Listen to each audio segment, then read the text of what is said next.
Berita Al-Hijrah 17 Muharram 26 Julai, senarai Jemaah Menteri diumum esok.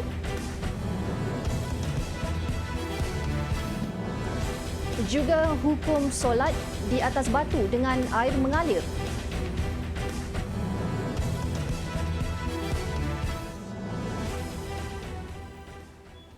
Bismillahirrahmanirrahim. Assalamualaikum warahmatullahi wabarakatuh. Berita Al-Hijrah malam ini bersama saya Nazirah Syaringat. Ibadah solat di atas batu dengan air yang mengalir di atasnya adalah sah selagi mana menghadap kiblat dan dalam keadaan suci. Pandangan itu diberikan pendakwah Dr. Nur Muhammad Hadi Zahalan susulan tular sebuah gambar sekumpulan anggota Jabatan Amal Malaysia yang solat di atas batu berjeram di Yan Kedah ketika dalam misi bantuan. Perkara ini perlu diperlihatkan daripada dua sudut. Yang pertamanya daripada sudut sujud di atas muka bumi seperti mana yang disebutkan di dalam hadis yang dikeluarkan oleh Imam Al-Bukhari di dalam sahihnya, kata Nabi sallallahu alaihi wasallam, ju'ilat liya al-ardu masjidan wa tahura. Dijadikan permukaan atas muka bumi ini sebagai masjid untuk bersujud. Maka kata para alim ulama, ketika mana seseorang itu ingin bersujud, ingin mendirikan solat, maka dia kena pastikan antara syarat sah solat, yang pertamanya menghadap kiblat, yang keduanya adalah suci pada pakaian, pada badan dan pada tempat yang dia nak sujud, mestilah tempat itu suci. Hukum seseorang yang solat di atas batu walaupun ada air yang mengalir seperti mana isu yang kita ketahui, maka tidak menjadi satu kesalahan selagi mana dia menghadap kiblat.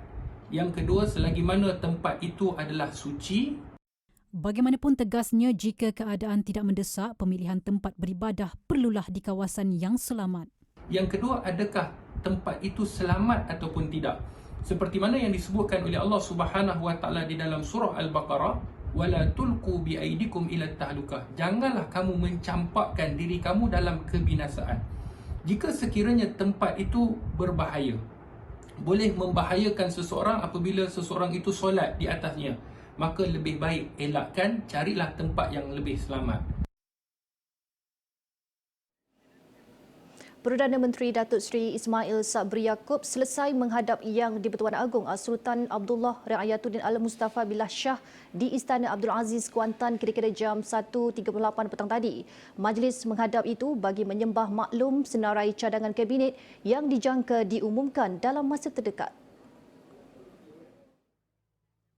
Datuk Seri Ismail Sabri yang diiringi kenderaan dari pejabat Setiausaha Kerajaan Negeri dan pejabat Sultan Pahang tiba di Istana Abdul Aziz kira-kira jam 10.53 pagi sebelum diikuti Menteri Besar Pahang Datuk Seri Wan Rosli Wan Ismail sekitar jam 11.30 pagi. Berdasarkan kenyataan Istana Negara dalam sesi menghadap yang berlangsung kira-kira 1 jam 30 minit itu, Sultan Abdullah telah berkenan menerima persembahan senarai anggota jemaah Kabinet baharu dari Datuk Seri Ismail Sabri. Majlis menghadap hari ini merupakan kali kedua bagi Datuk Seri Ismail Sabri sejak dilantik sebagai Perdana Menteri. Sesi menghadap pertama telah berlangsung selepas istiadat angkat sumpah jawatan Perdana Menteri pada Sabtu lalu. Datuk Seri Ismail Sabri pada Isnin memaklumkan barisan kabinetnya akan diumumkan minggu ini dan senarai itu akan dikemukakan kepada Yang di-Pertuan Agong terlebih dahulu untuk mendapat perkenan baginda. Sejak beberapa hari lalu tular di media sosial pelbagai versi senarai anggota kabinet baharu.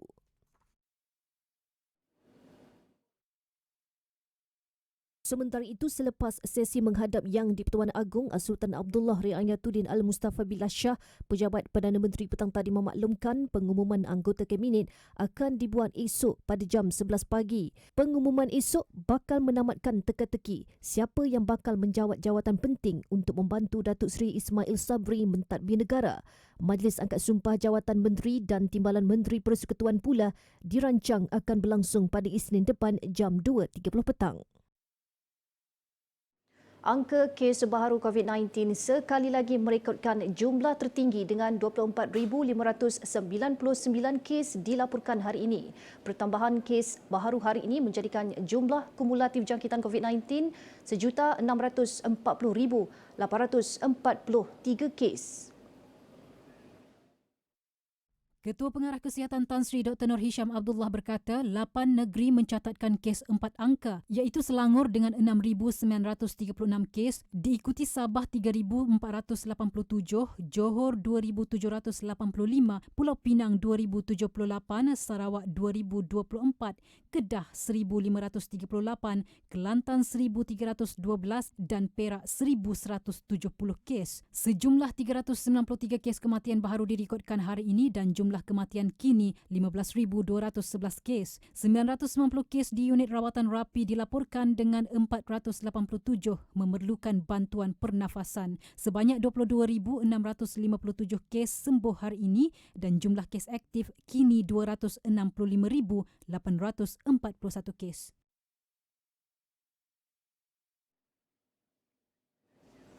Anggota Tentera Darat Malaysia TDM yang dipecat kerana menolak vaksin COVID-19 akan dipertimbangkan untuk diserap semula jika bersedia menerima suntikan vaksin.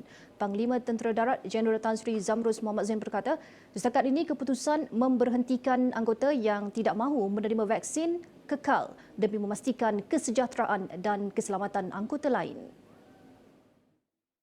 Sebelum ini, media melaporkan seorang anggota tentera berpangkat sarjan diberhentikan kerana menolak vaksin COVID-19 hingga menyebabkan dia hilang kelayakan menerima pencen. Menurut Jeneral Tan Sri Zamrus, anggota TDM yang diberhentikan tetap tidak mahu menerima suntikan vaksin biarpun telah menjalani sesi kaunseling. Sebab Tentera Darat ni atau permanent organisasi yang beruniform ni, ianya bekerja sebagai kumpulan. Kita tidak boleh melayan seorang sebab kita ada 86,000 tentera Malaysia ni, ada 86,000 orang. Kalau kita layan seorang, apa akan jadi pada 86,000 lagi?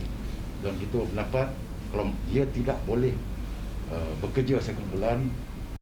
Jeneral Tan Sri Zamrus berkata TDM mempunyai 86,000 anggota dan tidak mahu kerana seorang individu ia memberi risiko terhadap anggota lain yang bekerja dalam pasukan.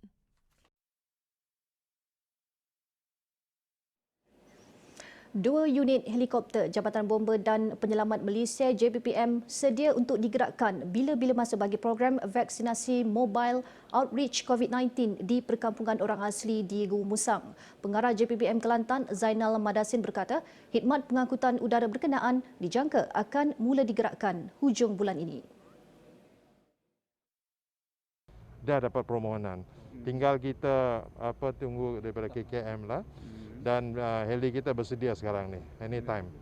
Ini kalau happen apa-apa, vaksin, banjir, heli bomba sentiasa membantu kita. Itu yang kekuatan kita sebenarnya, kita punya logistik yang ada di darat tapi di udara pun ada. Jadi penempatan orang asli itu berapa penempatan anggaran? Berapa banyak? Nah, okey. Saya difahamkan oleh KKM dan juga pegawai lama saya di sini. Ada 16 pos 16 pos. Tapi 16 pos ni pun kita bersama dengan Jokowi membantu kita di segi maklumat dan juga tindakan di peringkat sana lah. Jelasnya lagi, selain mendapat kerjasama daripada Kementerian Kesihatan Malaysia KKM, program vaksinasi mobile outreach COVID-19 itu juga akan dibantu Jabatan Kemajuan Orang Asli Jaguar Kelantan. Sebelum ini, pihak JPPM Kelantan sudah menyediakan 3 bas milik jabatan yang untuk kegunaan proses vaksinasi di Tanah Merah. Kemudahan itu bukan sahaja untuk mempercepatkan proses penerimaan vaksin tetapi juga memudahkan penduduk yang mengalami kesukaran untuk bergerak terutama di kawasan pedalaman. Terdahulu beliau ditemui di perkarangan Ibu Pejabat JPPM Kelantan di Tunjung Kota Baru selepas melancarkan kempen Kibar Jalur Gemilang. Beberapa kenderaan jabatan yang terdiri daripada jentera Rapid Intervention, motosikal, perkhidmatan penyelamatan perawatan kecemasan dan pacuan 4 roda dilekatkan jalur gemilang sebelum membuat rondaan sebagai gimik pelancaran. Sebanyak 88 menara telekomunikasi baharu dibina dalam usaha meningkatkan kualiti capaian internet berkelajuan tinggi untuk rakyat Terengganu. Menurut Exco Pelancongan, Kebudayaan dan Teknologi Digital Arifin Draman, ia sebahagian daripada inisiatif Pelanjalinan Digital Negara Jendela Fasa 1 2020 hingga 2022. Ujarnya 409 menara sedia ada juga sedang dinaik taraf ke capaian 4G secara berperingkat. Pembangunan infrastruktur itu katanya akan memberikan liputan internet lebih baik bagi menyokong keperluan ekonomi digital dan proses pengajaran dan pembelajaran di rumah PDPR. Antara projek jendela fasa pertama Negeri Terengganu adalah sebanyak 88 menara telekomunikasi baru dibina. Menara baru 88, 13 struktur telekomunikasi telah siap, 10 struktur telekomunikasi masih dalam pelaksanaan dan baki lagi 65 dalam proses akhir tender. Macam sini ni dalam proses akhir tender lah, insyaAllah. Beliau berkata demikian kepada media ketika melawat tapak penaik tarafan jalur lebar 4G di Kampung Payung, Langkap Setiu. Sementara itu, Arifin berkata masalah capaian internet yang dialami penduduk di Kampung Payung sejak sekian lama hingga menjejaskan proses PDPR murid dan pelajar di situ juga telah diselesaikan melalui naik taraf menara telekomunikasi pada Julai lalu. Sebelum ini, TV Al-Hijrah telah menyiarkan kepayahan kira-kira 150 murid dan pelajar di Kampung Payung yang terpaksa menjalani PDPR di pondok rekreasi di tepi jalan dan bangsal buruk dalam ladang kelapa sawit. Ia berikutan jaringan internet yang amat perlahan, menyukarkan mereka untuk memasuki kelas atas talian di kediaman sendiri. Berehat seketika selepas ini, tabung pahlawan 2020 berjaya raih 10.2 juta ringgit.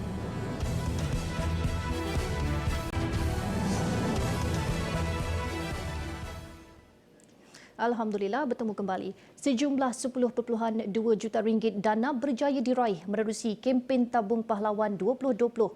Ketua Setiausaha Kementerian Pertahanan Datuk Seri Muiz Abdul Aziz berkata, jumlah kutipan dana itu satu pencapaian luar biasa, membanggakan dan bukti keprihatinan ramai pihak terhadap veteran Angkatan Tentera Malaysia ATM. Untuk makluman semua, pada tahun 2020 kita berjaya mengutip sumbangan sebanyak 10.2 juta.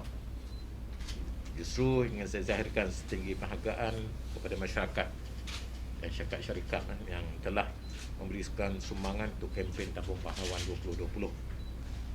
Kementerian Pertahanan amat prihatin terhadap jasa dan sumbangan veteran ATM. Maka Kementerian sentiasa berusaha untuk memenuhi kehendak, jangkaan dan keperluan para veteran ATM melalui Jabatan Hawai Veteran. Beliau berkata demikian pada sidang media selepas majlis pengagihan dana kempen tabung pahlawan 2020 kepada 10 daripada 83 Persatuan Veteran Angkatan Tentera Malaysia ATM di Wisma Perwira ATM Kuala Lumpur semalam. Jabatan Hal Ehwal Veteran ATM memaklumkan daripada dana lebih 10 juta ringgit yang berjaya dikumpul, 3.18 juta ringgit telah diagihkan kepada Persatuan Veteran ATM yang layak. Agihan dana yang diterima akan dimanfaatkan bagi tujuan kebajikan veteran ATM serta tanggungannya yang berkelayakan termasuk yang terlibat musibah dan bencana alam. Kempen tabung pahlawan 2021 setakat ini belum dilancarkan dan akan dimaklumkan setelah mengambil kira keadaan semasa negara. Bagaimanapun, sumbangan untuk para veteran masih boleh disalurkan dan penyumbang layak mendapat keistimewaan penolakan cukai pendapatan. Sumbangan boleh dibuat ke akaun Maybank Yayasan Veteran ATM di nombor 5643 4262 2956. Badan Bukan Kerajaan NGO atau individu yang ingin menyalurkan bantuan disaran bekerjasama dengan Polis Diraja Malaysia PDRM dalam usaha membantu golongan yang terjejas akibat pandemik COVID-19. Ketua Polis Negara Datuk Seri Akril Sani Abdullah Sani berkata, kumpulan tersebut boleh datang membawa barangan bantuan ke Ibu Pejabat Polis Daerah dan akan dibantu pegawai dan anggota polis untuk disalurkan kepada mereka yang memerlukan. Ya, bantuan tu dia macam betul lah, macam pelbagai. Ada yang datang orang ramai kan, NGO datang, mereka sendiri membawa mereka punya barang-barangan mereka dan kita bantu uruskan, permudahkan mereka punya program mereka. Mungkin mereka telah pun ada senarai yang mereka telah kenal pasti. Selain itu, Datuk Seri Akril Sani berkata mereka juga boleh berhubung dengan Pusat Kawalan Operasi Bencana yang mempunyai senarai terkini penduduk yang dikenal pasti memerlukan sumbangan. Beliau berkata demikian ketika menyampaikan sumbangan kepada penduduk di Kampung Sidam Kanan hari ini.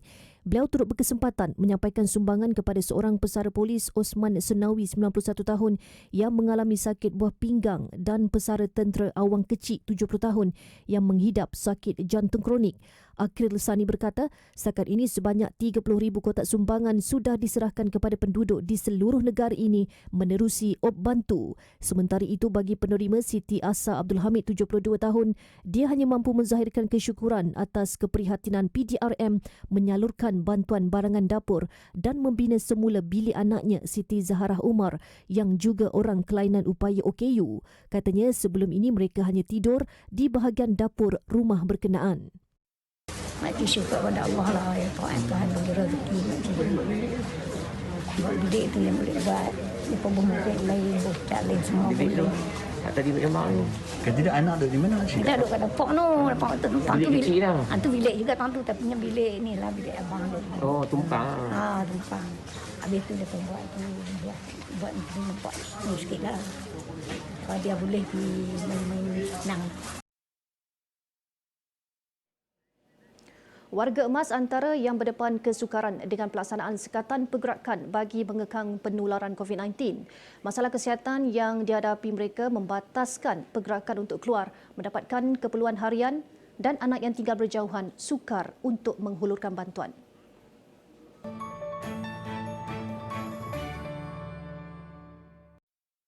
Situasi itu dihadapi warga emas Zainab Hamid dan pasangannya. Suami Zainab dilapor mempunyai masalah sakit tua.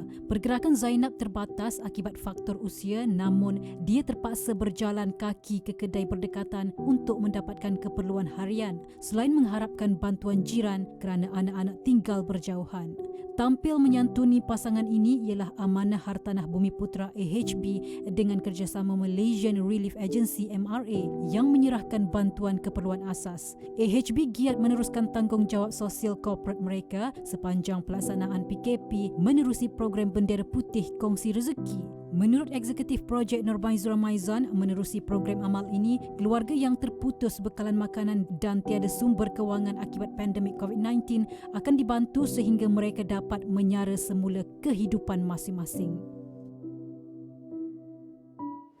Selepas menjalani penyelidikan lebih 10 tahun, produk anti penuaan NKH Reverse yang diasaskan seorang pensyarah Universiti Teknologi Malaysia UTM telah mendapat tempat di pasaran sejak 4 tahun lepas. Menggunakan formulasi beauty complex iaitu teknologi nano dan teknologi hijau, inovasi itu dilihat dapat membantu wanita mengatasi masalah penuaan.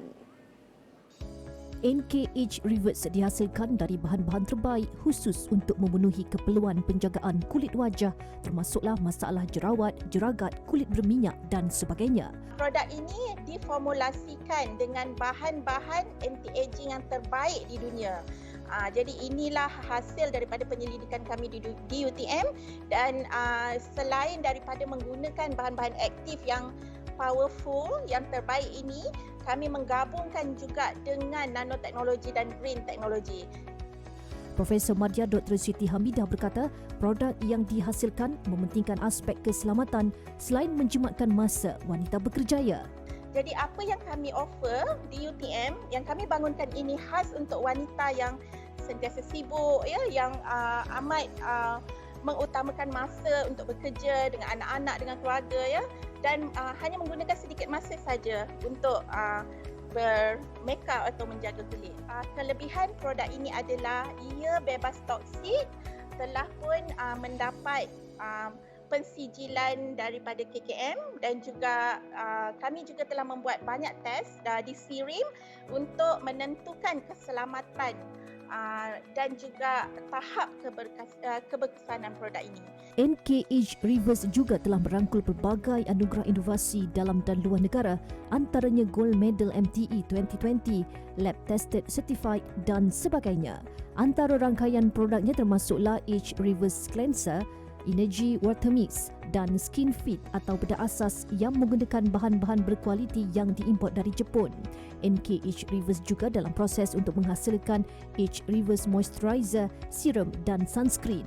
Sebarang pertanyaan atau untuk mendapatkan produk NKH Reverse, hubungi ejen-ejen yang telah dilantik atau layari laman web dan laman sosial seperti tertera. Dua daerah di Perak iaitu di Kerian serta Larut Matang dan Selama masih dalam keadaan banjir termenung dengan 3 pusat pemindahan sementara PPS belum ditutup. Beberapa kawasan bagaimanapun sudah surut, namun penduduk terpaksa berdepan pula dengan kerja-kerja pembersihan rumah. Memahami beban tersebut, Yayasan Ikhlas tampil membantu kerja-kerja khidmat bantuan pasca banjir di Kampung Matang Pasir, Cangkat Lobak, Alupongsu hari ini. Timbalan Pengurus Besar Yayasan Ikhlas Bilal Jailani berkata bantuan membersihkan rumah itu adalah yang ketiga selepas bantuan yang sama dilakukan di Temerloh Pahang Mac lalu dan di Yan Kedah minggu ini. Kami membuat penilaian risiko yang berada di sini dan penilaian keperluan. Dan kami tengok yang paling diperlukan oleh rakyat di sini atau penduduk di sini adalah kerja-kerja membersih. Sebab ada yang warga emas, ada yang anak-anak tak dapat nak balik, tak dapat nak cross negeri. Jadi kami dengan amanah yang diberikan ni dapat cross negeri, kami bantu mereka membersihkan rumah-rumah mereka. Menurut Bilal, 22 sukarelawan terlibat membersihkan rumah-rumah terlibat dan 30 sukarelawan lagi akan turun membantu Sabtu ini. Ujar beliau, selain membantu membersihkan kotoran lumpur dan selut di kediaman penduduk, Yayasan Ikhlas turut menyalurkan sumbangan wang tunai serta barangan keperluan. Bagi mangsa yang masih ditempatkan di PPS iaitu di PPS Sekolah Kebangsaan SK Cangkat, Lobak dan PPS SK Matang, mereka diberi set kelengkapan tidur, set kebersihan diri serta kit emosi untuk anak-anak. Sementara itu, Ahli Jawatan Kuasa Penduduk Kampung Matang Pasir Muhammad Razi Abdul Rahman berkata pihaknya amat menghargai kerja sukarelawan yang dilakukan Yayasan Ikhlas. Saya mewakili penduduk kampung mengucapkan banyak terima kasihlah kepada NGO yang masuk membantu kami, terutama hari ini daripada Yayasan Ikhlas.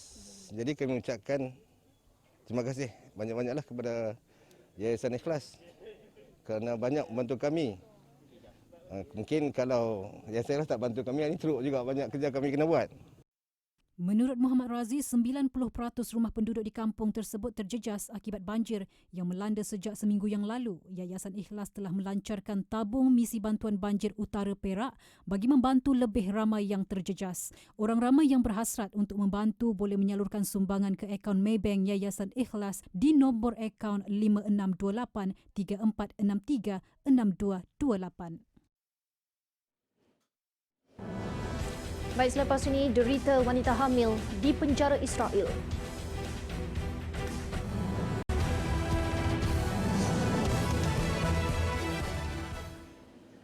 Alhamdulillah, masih bersama Berita Al-Hijrah. Kita ke perkembangan luar negara. Keluarga kepada seorang wanita hamil dari Palestin yang dipenjara oleh Israel memohon sokongan masyarakat antarabangsa untuk pembebasannya agar dapat melahirkan anak keduanya di luar penjara. Anhar, adik 25 tahun, kini menderita di penjara Israel dan mengharungi detik sukar ketika usia kandungannya genap 9 bulan. Surat yang dikirim Anhar amat menyentuh hati kerana ia menggambarkan penderitaan wanita malang itu yang bimbang keselamatan diri dan bayinya jika dia terpaksa menjalani pembedahan di sebalik tirai besi, apatah lagi tanpa suami dan keluarga di sisi. Anhar meluahkan dirinya amat tertekan berada di penjara negara haram itu yang terkenal dengan siri penyiksaan dan penderaan. Kerinduan terhadap puteri sulungnya juga tidak tertanggung. Lebih menyedihkan apabila mengenangkan nasib bayinya nanti yang terpaksa tinggal di persekitaran yang serba daif, malah dengan layanan buruk tentera Zionis itu. Surat Anhar menjadi tular di media sosial dan pelbagai pihak tampil mendesak pembebasan Anhar menerusi hashtag Save Anhar. Ia termasuk kempen menghantar email beramai-ramai kepada pihak mahkamah tentera. Ada juga perkongsian menerusi hashtag terbabit yang menyatakan Anhar berkemungkinan akan melahirkan bayinya dalam keadaan bergari. Anhar ditahan oleh Israel pada 8 Mac lepas atas tuduhan melakukan serangan di sebuah penempatan haram Israel dan tidak pernah dibicarakan. Memetik laporan Anadolu Agency, terdapat 4,850 tahanan Palestin di penjara-penjara Israel termasuk 41 wanita dan 225 kanak-kanak. Pertempuran terbaru antara rakyat Palestin dan Israel di Timur Han Yunis menyaksikan 20 orang cedera. Insiden berlaku selepas tentera Israel melepaskan 5 peluru hidup ke arah penunjuk perasaan. Pertempuran yang berlaku semalam gagal dihalang oleh pejuang Hamas. Penunjuk perasaan berjaya melepasi halangan dan menghampiri pagar sempadan sehingga mencetuskan pertempuran dengan tentera Israel. Peserta protes dianggarkan berjumlah 3,000 orang dan tentera Israel mempertingkatkan jumlah anggotanya susulan pertempuran terbaru itu. Sementara itu, penduduk Gaza mengadakan upacara pengebumian Osama Khalid yang ditembak mati tentera Israel. Terbaru, Israel melancarkan serangan udara ke atas 4 sasaran Hamas pada Sabtu lalu. Bagaimanapun, tiada kemalangan jiwa dilaporkan berlaku dalam serangan itu. Pertempuran Sabtu lepas dan semalam tercetus 3 bulan selepas perang 11 hari antara Israel dan Hamas yang mengorbankan lebih 260 nyawa. Sidang Parlimen Armenia bertukar kecoh selepas berlaku pergaduhan antara ahli Dewan. Ketegangan tercetus apabila anggota pembangkang bertindak membaling botol ke arah speaker. Situasi itu disifatkan seperti gelanggang tinju apabila berlaku aksi memukul dan menendang antara satu sama lain. Kekecohan itu memaksa speaker menghentikan sesi mesyuarat bagi meredakan keadaan. Botol air dan cecair pembasmi kuman turut dibawa keluar dari Dewan bagi mengelak kejadian lebih buruk terjadi. Insiden tidak berakhir di situ dan ia dilapor kembali tegang selepas sesi persidangan disambung. Ia tercetus ketika wakil pembangkang diganggu oleh pihak yang cuba mencelah dan ada ahli pembangkang yang ditendang oleh seorang anggota parti kontrak sivil. Beberapa ahli parlimen dikeluarkan oleh petugas keselamatan manakala salah seorang daripadanya dikejarkan ke hospital kerana cedera di mata. Pergaduhan berlaku ketika negara itu masih berpecah berikutan kekalahan tahun lalu dalam perang dengan Azerbaijan untuk menguasai Nagorno-Karabakh. Sementara itu, Perdana Menteri Pashinyan berdepan kritikan berikutan perjanjian damai dengan Azerbaijan yang menyaksikan Armenia menyerahkan wilayah dikendalikannya selama beberapa dekad. Armenia terjebak dalam krisis politik sejak kekalahan perang 6 minggu berhubung pertikaian Nagorno-Karabakh pada musim luruh lalu yang meragut kira-kira 6,500 nyawa. Baik, laporan itu tadi mengakhiri berita Al-Hijrah malam ini. Terima kasih kerana menonton. Saya Nazirah Syaringat. Assalamualaikum warahmatullahi wabarakatuh dan selamat malam.